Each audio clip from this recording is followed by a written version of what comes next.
In this video, I will share with you 7 very practical yet hard lessons I learned doing over 10 businesses. These lessons are truths every entrepreneur must tell themselves before going into a business in order not to fail at that business. My name is Victor and I am a senior business analyst in an international management consulting firm.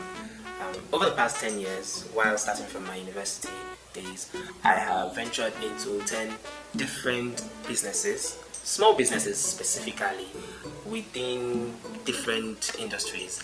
And I started most of these businesses with a lot of excitement. And I made some stupid assumptions that make me laugh today when I think back at it. Some of these businesses did well and others didn't do too well. And I'm here to share with you the lessons I learned from them.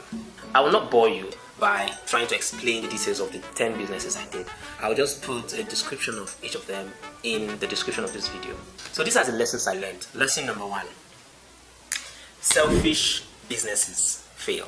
Don't open a business just to fulfill your passion. Open a business with other people in focus instead. It's about solving people's problems, providing for people what they need. It's not about satisfying your urges. For example, you feel like you want to own a luxury business, but you live in a low-income residential area, and then you open a luxury business in a low-income area.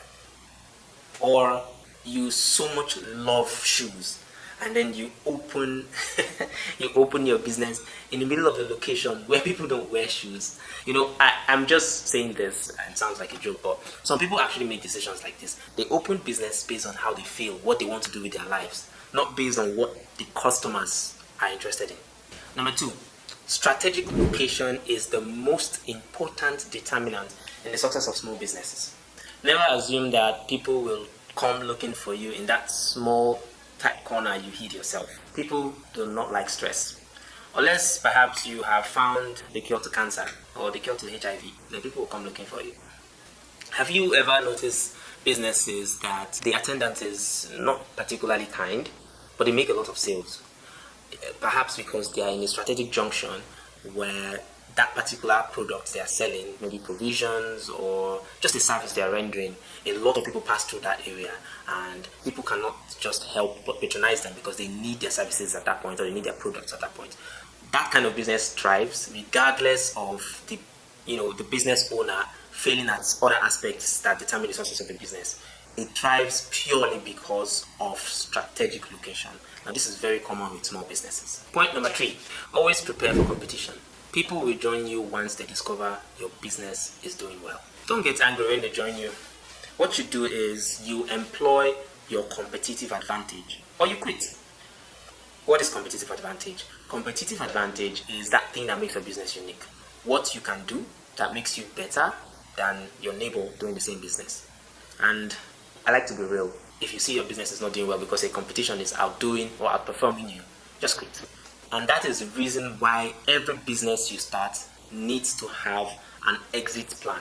Businesses do not live forever, especially small businesses. You have to tell yourself the truth that your business might die young.